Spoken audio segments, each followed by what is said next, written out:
Acts of the Apostles, continuing in chapter 22 from the LSV. Men, brothers, and fathers,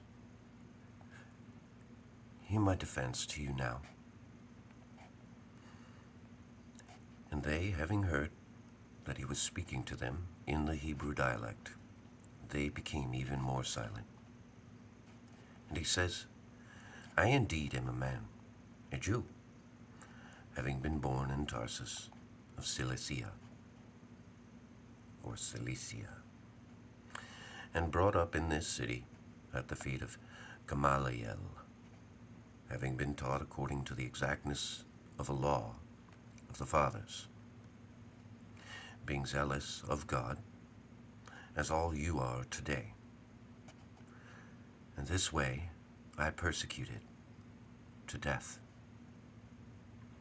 binding and delivering up to prisons both men and women, as also the chief priest testifies to me, and all the eldership, from whom also having received letters to the brothers, to Damascus I was going on, to bring also those there bound to Jerusalem, that they might be punished. And it came to pass in my going on, and coming near to Damascus, about noon, suddenly, out of heaven, there shone a great light around me. I also fell to the ground, and I heard a voice saying to me, Saul, Saul, why do you persecute me? And I answered, Who are you, Lord? And he said to me, I am Jesus, the Nazarene, whom you persecute. And they who are with me saw the light and became afraid, and they did not hear the voice of him who is speaking to me. And I said, What will I do, Lord? And the Lord said to me, having risen, go to Damascus, and there it will be told you concerning all things that have been appointed for you to do. And I did not see from the glory of that light, being led by the hand by those who are with me, I came to Damascus. The light itself was so bright it blinded him. And a certain one, Ananias, a pious man according to the law, being testified to by all the Jews dwelling there, having come to me and stood by me, said to me, Saul, brother, look up. And the same hour I looked up to him, and he said, The God of our fathers chose you beforehand to know his will, and to see the righteous one, and to hear a voice out of his mouth, because you will be his witness to all men of what you have seen and heard. And now, why do you linger? Having risen, immerse yourself and wash away your sins, calling on the name of the Lord. And it came to pass, when I returned to Jerusalem, and while I was praying in the temple, I came into a trance. I'm going to stop for a second.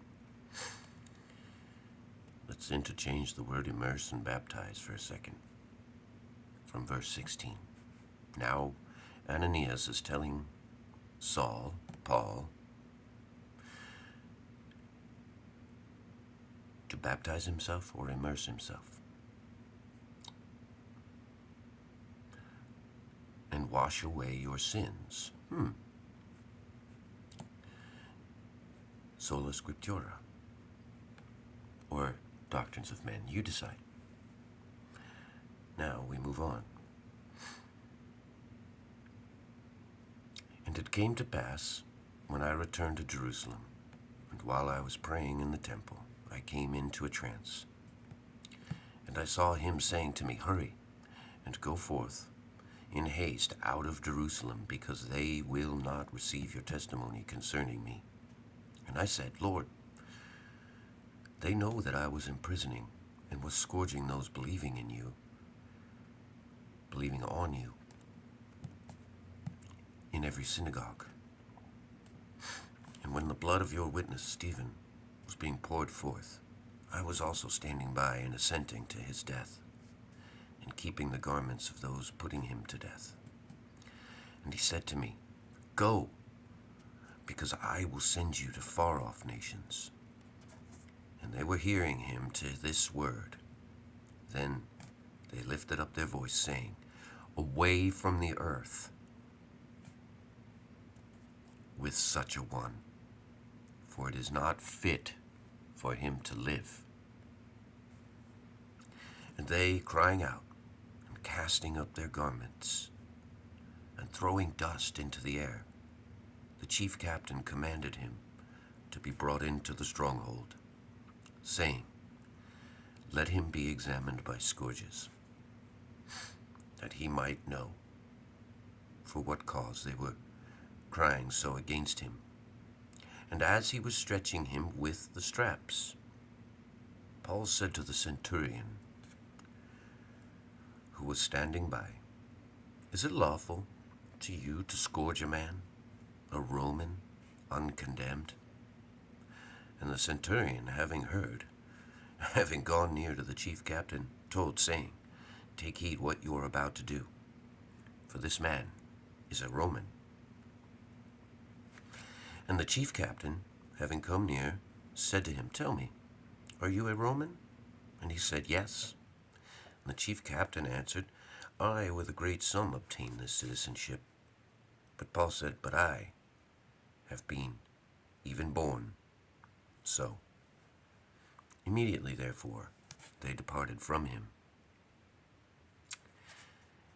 those being about to examine him, and the chief captain also was afraid, having learned that he is a Roman.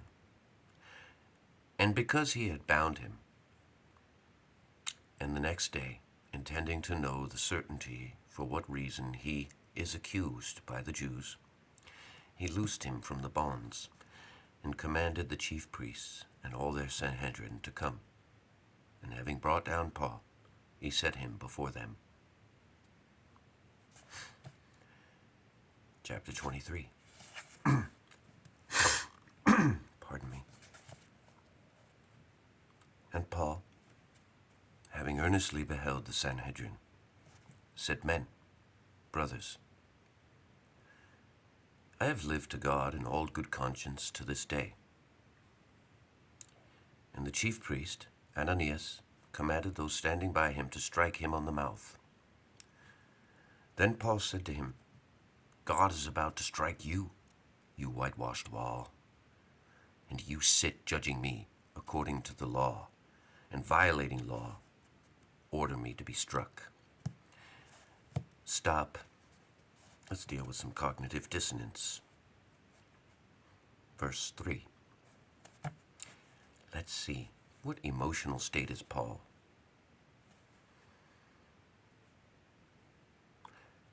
Does he belittle the chief priest? Does he belittle a man for being in the appearance of godliness but not having the substance of it? For being dead, a whitewashed tomb?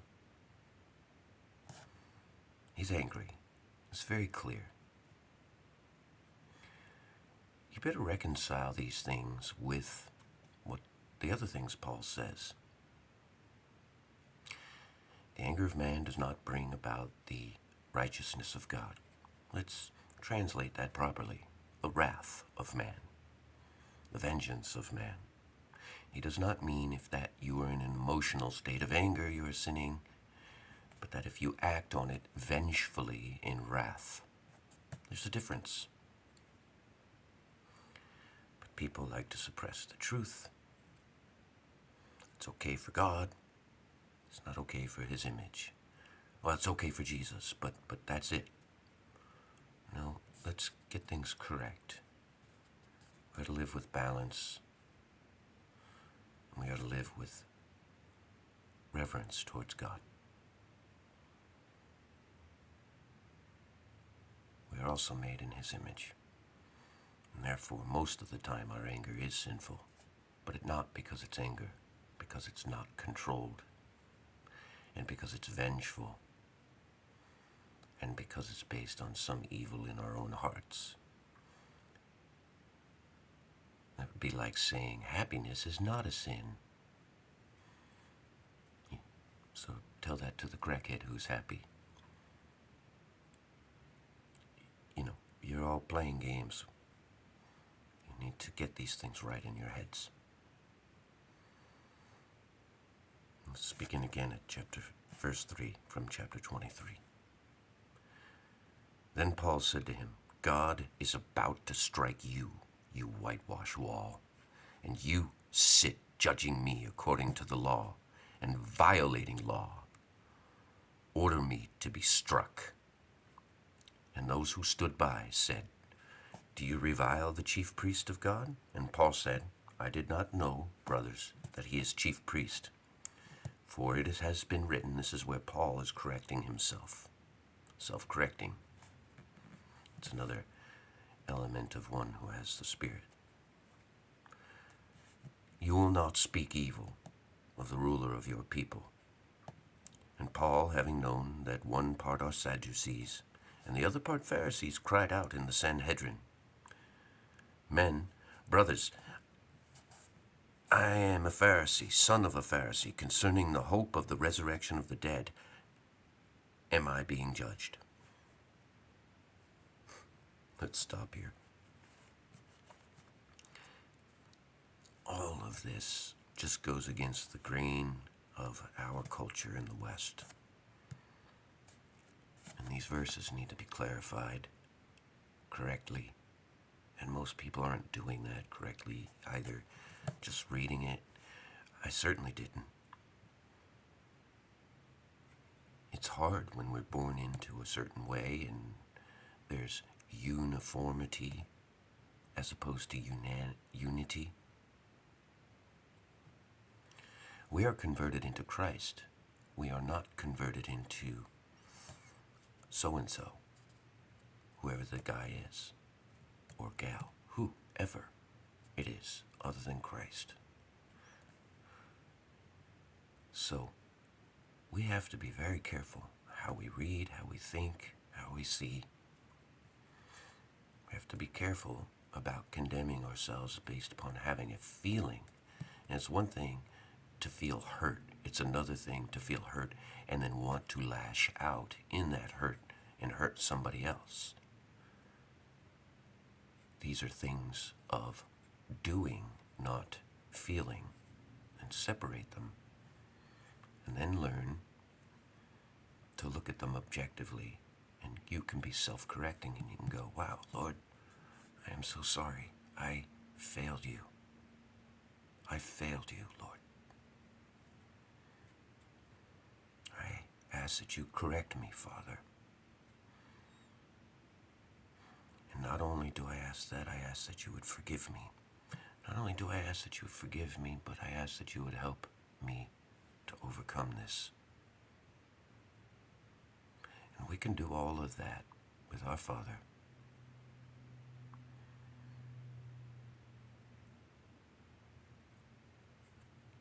With the Spirit of God. He will enable us to do that. He will enable us to see properly.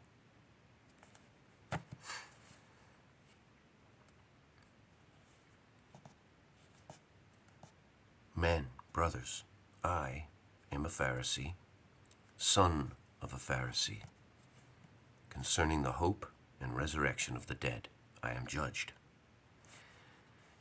And he, having spoken this, there came a dissension of the Pharisees and of the Sadducees, and the crowd was divided. For Sadducees indeed say there is no resurrection, nor messenger, nor spirit, but Pharisees confess both. And there came a great cry, and the scribes of the Pharisees, part having arisen, were striving, saying, We find no evil in this man. And if a spirit spoke to him, or a messenger, we may not fight against God. And a great dissension having come, the chief captain, having been afraid lest Paul may be pulled to pieces by them, commanded the army, having gone down to seize him out of their midst, and to bring him into the stronghold. And on the following night, the Lord, having stood by him, said, Take courage, Paul, for as you fully testified to the things concerning me at Jerusalem, so you must also testify at Rome. And day having come, certain of the Jews, having made a concourse, cursed themselves, saying, Neither to eat nor drink until they may kill Paul. I'm going to stop there. Curse themselves. Many in our culture wouldn't understand this today. What they were doing was taking a vow, an oath before God. They were saying, If I do not perform this task, may I be cursed. This is how they would take a vow, and that's how seriously they took their vow. And in this case, they're saying, We won't eat until this deed is done, and if we do, may we be cursed. And in this case, they're not eating, and they are intending on killing Paul, not eating and drinking, which, as we know, these men wound up cursed, because they could not fulfill their oath. And day having come, certain of the Jews, having made a concourse, cursed themselves, saying, Neither to eat nor to drink until they may kill Paul. And there were more than 40 who made this conspiracy by oath, who having come near to the chief priests and to the elders said, With a curse we accursed ourselves, to taste nothing until we have killed Paul. Now, therefore, you signify to the chief captain with the Sanhedrin that tomorrow he may bring him down to you, as being about to know more exactly the thing concerning him. And we, before his coming near, are ready to put him to death. And the son of Paul's sister, having heard of the lying in wait, having gone and entered into the stronghold, told Paul. And Paul, having called near one of the centurions, said, Lead this young man to the chief captain, for he has something to tell him.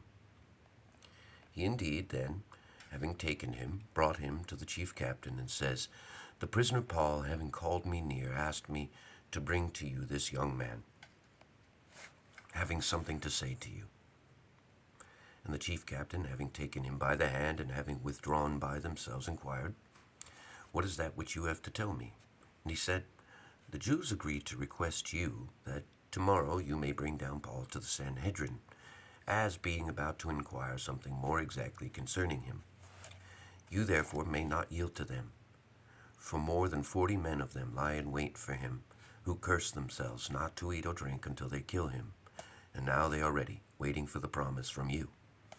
The chief captain then indeed let the young man go, having charged him, Tell no one that you have shown these things to me.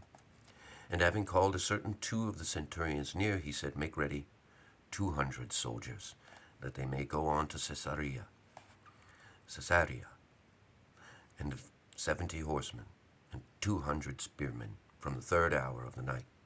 Also provide beasts, that having set Paul on, they may bring him safe to Felix the governor. He having written a letter after this description, Claudius Lysias, to the most noble governor Felix, Greetings. This man, having been taken by the Jews, and being about to be killed by them, having come with the army, I rescued him, having learned that he is a Roman. And intending to know the cause for which they were accusing him, I brought him down to their Sanhedrin, whom I found accused concerning questions of their law, and having no accusation worthy of death or bonds, and a plot having been initiated to me against this man, about to be of the Jews, I sent you at once, having also given command to the accusers to say the things against him before you. Be strong. Then indeed the soldiers, according to that directed them, having taken up Paul, brought him through the night to Antipatris, and on the next day, having permitted the horsemen to go on with him, they returned to the stronghold, those having entered into Caesarea, and delivered the letter to the governor, also having read it, and inquired of what province he is, and understood that he is from Cilicia. I will hear you, he said, when your accusers may have also come. He also commanded him to be kept in the praetorium of Herod. That is the end of chapter 23. Godspeed.